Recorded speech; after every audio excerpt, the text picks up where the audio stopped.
Shalom, shalom. We're going to go ahead and get into this real quick. Like I said, I'm in the prayer earlier. I'm going to try to keep these videos short because everybody's attention span is just, you know what it is now. So basically today what we're going to do is I'm going to get into the name of the Most Highest Intelligent, the name of the only one true living Elohim, according to my convictions and according to how the journey that I was on all my life. You know what I'm saying? So basically, the Father, the Most Highest Intelligent, he has a personal name. A lot of us, we call him God, Lord, different attributes such as like Jehovah Rapha, Jehovah Jireh, these are attributes, characteristics of who he is. So when you're dealing with the word God has a serious history in paganism. It is linguistic traditional linguistic paganism. The word God came from the actual personal name of false gods in the past in Germany and in India and other places. And it broke off from words like Gott or Gade or even Woden and Odin. All of these things are false gods. False gods in the Torah, which is clear as Molech. One is Molech, one is called Baal. These are personal names of false gods in the past. So you don't think that the Most Highest Intelligent wants us to know his personal name? Well, obviously he did.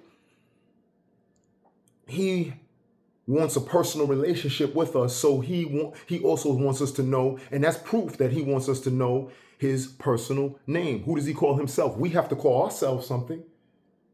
My attributes are, okay, I might be an uncle, I might be a son, a woman might be a sister or a wife or daughter. We're all human beings, but what distinguishes us from one another as individuals is a personal name. All these other false gods that are not even real has personal names. So the Most High said, well, I have a personal name so that you can distinguish the real, true, and living Elohim from the fake. Now, how do we know what this name is? Where does this name come from? How do we know that this is real? Well, what we have to first do is look in the Torah. This is if you believe in the scrolls, the TANAK, the Torah, the Old Testament with Moshe, Mount Sinai. When he stood on Mount Sinai and there was and he received the 10 Commandments. When you look in Exodus 31:18, Deuteronomy 9:10, okay, Exodus 31:18, it says, when the Lord finished speaking to Moses on Mount Sinai, he gave him the 2 tablets of the covenant law, the tablets of stone inscribed by the finger of God. Okay, the finger of God. You go to Deuteronomy 9:10. 9:10, it says, the Lord gave me 2 stone tablets inscribed by the finger of God. So it is the Most Highest Intelligent who wrote the 10 Commandments. Moses did not write the 10 Commandments. It was the Most High that wrote the 10 Commandments. So therefore, when you look at the time when Moses received that from the Most High, it could have been lightning that shot. However he did it, he could have wrote it with lightning, but it said God did that. The reason why it says fingers of God, and they give God physical attributes of men, saying he has fingers and he has a nose and he can hear and he can all of this. He is spirit, omnipotent. He's not a human being, but in order for human beings to understand, we equate him. We kind of put him metaphorically as as a man. We see him as a man because that's the only way that we can explain things. But we are created in his image. We are the spiritual view of what God, the best that God can see us as when he created us. So this is called anthropomorphism. Anthropology is the study, ology is the study, anthro is man. So the anthropology is study of man. Anthropomorphism is anthro means man and morphism means change. So we change God from a spirit into a human so that we can explain things on how God moves. So that's why we say it was written by the fingers of God, but it doesn't matter whether it was written by fingers, it was written by him, however he did it. In the law, the Devarim, the Ten Commandments, every single body of law must have an enacting clause. That enacting clause lets you know who wrote the body of law. So the first commandment says, I am the Lord thy God, have no other before my face. But really what it's saying is, I am Yahweh or Yahuwah, your Elohim, have no other before my face. So let's break down. We just broke down the word God. We're going to break the word Elohim and El down. El means mighty one. Anytime you put him, Elohim, on the end of the El or Elohim, and you have El and Elohim. El is mighty one. Elohim, because of the him, is plural. So it means mighty ones, many mighty ones, or mighty ones. So you have El and you have Elohim. The prophets had Yahweh or Yahuwah, which is Yod He Wah He, which is the letters YHWH. Yod He Wah He. The root word of his name, Yahuwah, is Hoa, which breaks down in the Hebrew, it means to become, to bring it to existence. So his name means to bring it to existence. So there are prophets who had the word El in their names to represent the fact that they're mighty ones, and some of them had the word Yah in their names to represent God's name. The reason why sometimes I say God and Jesus is so people can understand where I'm coming from, because most people, they don't speak like this because they don't have that knowledge. But there comes a time where you come on to knowledge, and also because of you coming on to that knowledge, now you gain convictions that I rather say his true name, because that's what, and I'm going to talk about that in a minute. But you have Michael, Gabriel, Raphael, Ezekiel or Yechezkel. In the Hebrew, Ezekiel's name was Yechezkel. Okay? Now that's El. Let's go to Yah. Jeremiah or Yeremiyahu or Yeremiah.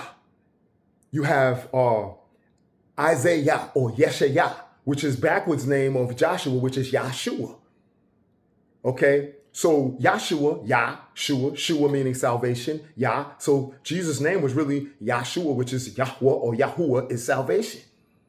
So these prophets and these angels have the names, okay? And we are mighty ones as well. We are Elohim. We are El. We are Elohim because we are mighty. You see what I'm saying? So when it says that ye are gods, really the translation is we are mighty ones. He says that we are mighty, okay? Now, let's go to the Jews. The Jews said in the past, long time ago, that his name is sacred. It says don't take his name in vain, they say. So his name is sacred. So really they taught not to say his name. You shouldn't say his name because it's sacred. He's too special and powerful for us to say his name. I'm telling you right now, from my studies and my convictions, that is wrong and false. His name was written 7,000 times in the TANAK, in the Old Testament. In the Old Testament, it says, pray in my name, praise in my name, heal in my name.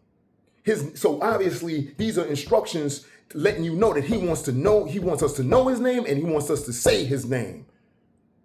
Okay? And so, in him wanting us to know his name and say his name, and it written down 7,000 times in the Tanakh, it means, it's obvious what it means. So that's my take on his name, where it comes from, and why it's so important. He wrote his name on the tablets. Moses didn't do it. And so when he wrote his name on the tablets, what language did they understand at the time? Ancient Hebrew, Aramaic. These are the languages that was around at that time. So it was written in the Yod He Wah He, in the ancient Hebrew, which you see in the scrolls and you see on the tablets. So that he wrote that name. You think, and they were very meticulous back then when it came to the scrolls. Very meticulous. If they made a mistake, they destroyed it and rewrote it. They was very accurate, and so they made his name. If you look at ancient scrolls, you'll see the Yod He Wah He, and you'll see the scriptures saying, "Know my name, who I am." Everything is about his name because he had to distinguish himself.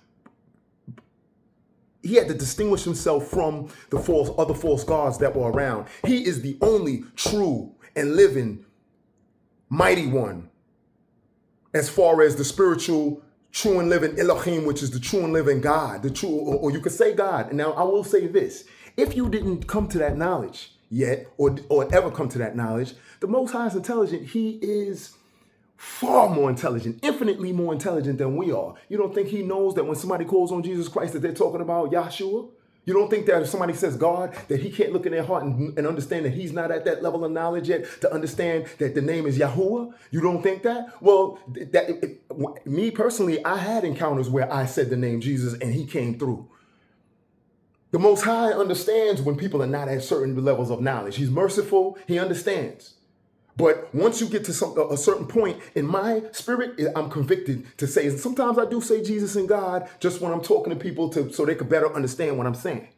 But really, when I talk to brethren, sometimes I'd still say Yahuwah or Yahshua.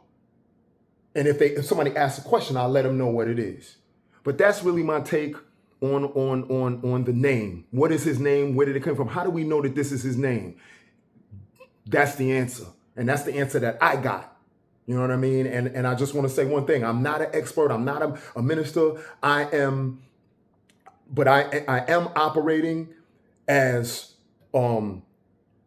moving with God in spirit and truth. And for me to be doing this right now, I know that it's relevant. And so that's why I am saying my take on it. I'm not an expert, but this is my studies in trying my hardest to understand my purpose and also understanding the true and living Elohim. Y'all take it easy.